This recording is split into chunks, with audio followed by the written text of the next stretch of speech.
पहले देश के सारे अस्पतालों में हम क्या पूछते हैं डॉक्टर से, डॉक्टर साहब सब ठीक तो है, मैं ठीक तो हो जाऊंगा। डॉक्टर साहब कहते हैं आप चिंता मत करो। मध्य प्रदेश में जब आदमी ऑपरेशन कराने के लिए जाता है तो डॉक्टर साहब से पूछता है, डॉक्टर साहब आप व्यापम वाले टेस्ट से आए हैं कि किस टेस्ट से आए हैं, क्योंकि इसी पे उसका निर्भर करता है कि वो बचेगा कि नहीं बचेगा।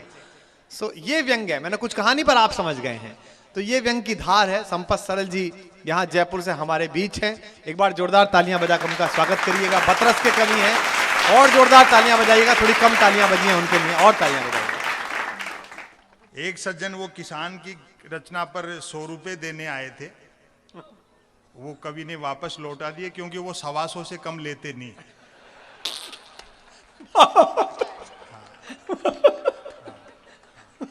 और ये तो रेट में आपको सबसे छोटे कवि की बता रहा हूं।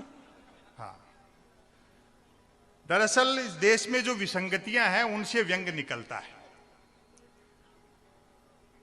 श्री श्री रविशंकर यमुना के उद्धार में लगे थे और विजय माल्या गंगा नहा गए। 17 बैंकों की हालत बाई ने उन नाती हुई गोपियों जैसी कर दी जिनके कपड़े उठा के कृष्ण जी पेड़ पे चढ़ गए।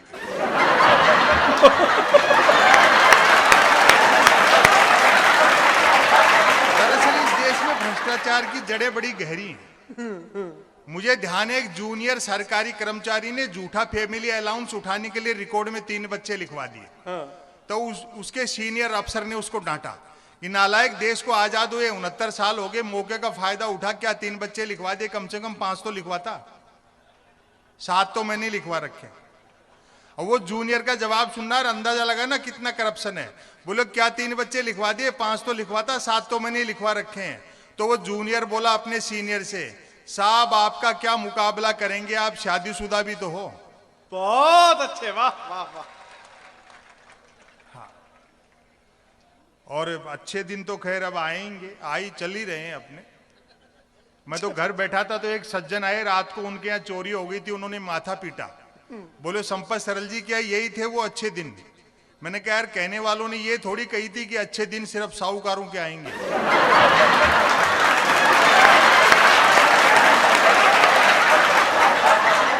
और अभी तो और अच्छे दिन आएंगे जब बुलेट ट्रेन चलेगी और वो सवारियां लेने घर घर जाएगी। यार 500 में जरूर चलवा देना, कम से कम ये इससे रास्ते से बचेंगे हम, अगली बार उसी में बैठ के आएंगे। ये भी अच्छा है, 5 मल में बुलेट ट्रेन चलेगी।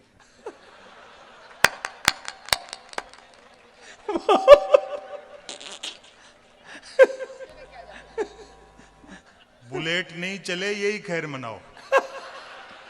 अच्छा। लोग कहते हैं कि देश ने बड़ी तरक्की की, एक्सप्रेस हाईवे से 10 किलोमीटर नीचे उतरो, हिंदुस्तान आज भी वहीं है। बहुत 15 रुपए में पानी की बोतल मिलती है तो तरक्की नहीं है। प्रजातंत्र के गाल पर तमाचा है कि सरकारें 68 साल में देश की जनता को शुद्ध पानी नहीं पिला। बहुत अच्छे, बहुत बढ़िया। ऊपर से व्यवस्था का क्रूर मजाक और अरबों रुपए का आईपीएल उसी देश में खेला जाता है जिसमें करोड़ों बीपीएल बसते। वाह, तो यहाँ तो क्या है जी, पूरे कुएं में पड़ी हुई है। धीरे धीरे सब कुछ चीजें बदलेंगी, हो सकता है। हमें तो आशावादी रहना चाहिए कि होके मायूस न आंगन से उखाड़ो पौधे, धूप बरसी है तो बारिश भी यहीं पर होगी। वाह, हम तो धूप बरसी है तो बारिश भी यहीं पर। आशा ही बंधा सकते हैं, और क्या करेंगे। हम भाग्यशाली हैं कि हमें एक बहुराष्ट्रीय प्रधानमंत्री मिले। मल्टीनेशनल।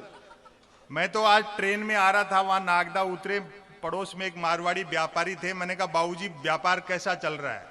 बोले प्रधानमंत्री के अलावा कुछ भी निर्यात नहीं हो रहा। निर्यात नहीं। आधी दुनिया का चक्कर काट के आगे मोदी जी, अभी तक तो कोई इन्वेस्टर आया नहीं है बड़ा। हाँ, कोई इन्वेस्टर बड़ा आया नहीं है।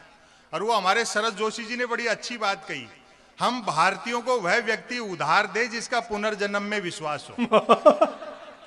अच्छा है। मैंने तो एक मोबाइल फोन फाइनेंस करा रखा है। अच्छा, ताकि फाइनेंस करने वाली कंपनियों के फोन आ सके। फोन करने वाली अक्सर लड़की होती है, वह बोलती है सर हमारी कंपनी से लोन ले लो, कम इंटरेस्ट आ रहा है। मैं तो कहता हूं भाई तू तो बोलती रहे, बहुत इंटरेस्ट आ रहा है। बहुत अच्छे। ये लोग दरअसल चढ़ना हिमालय पर चाहते हैं, मुंह हिंद महासागर की तरफ। अभी सवाल उठ रहे हैं कि ओलंपिक में गुडविल एम्बेसडर बना दिया सलमान खान को। हाँ। भाई क्यों? उसने भी किसी फिल्म में खिलाड़ी का रोल किया होगा। जिन बच्चों से घबरा के घर से बाहर रहते हैं, आगे भी वही मिलें तो दिक्कतें तो आती। मैं तो एक स्कूल में अध्यापक था, ऐसे बच्चों के चक्कर में नौकरी छोड़ी। अच्छा। एक बच्चा था मेरी क्लास में, मैंने कहा बेवकूफ, सीखा कर कुछ 4 साल हो गए, हर बार फेल हो रहा है। हम तेरी उम्र में थे तो हर साल फर्स्ट क्लास फर्स्ट पोजीशन आते थे। वो छूटते बोला जी आपको कोई डंका मास्टर पढ़ाता होगा।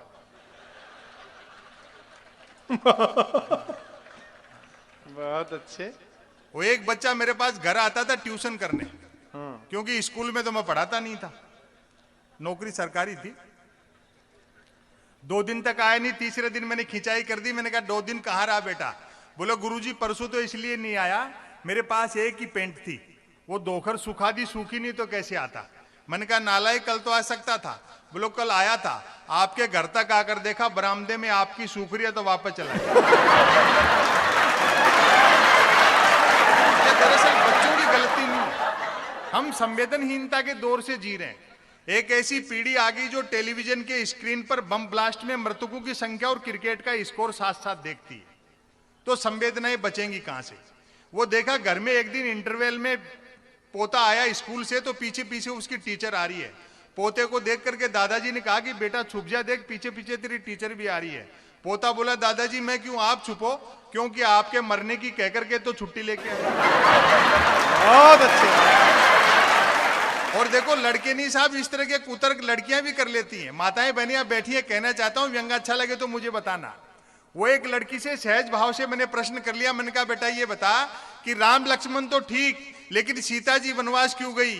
तो लड़की ने कही सीता के वनवास जाने में बहुत बड़ी सीख है, यदि घर में 3-3 सास हो तो जंगल ही ठीक है। अच्छा है। तो थोड़ी सी एकाग्रता भंग हो गई। मैं बताता हूं व्यंग कैसे निकलता है। जैसे वो सलमान खान को मेरा ब्रांड एम्बेसडर, अब किसी खेल से संबंधित खिलाड़ी को बनाते तो ज्यादा अच्छा होता, हालांकि प्रचार प्रसार उनसे भी हो सकता है। जैसे अभी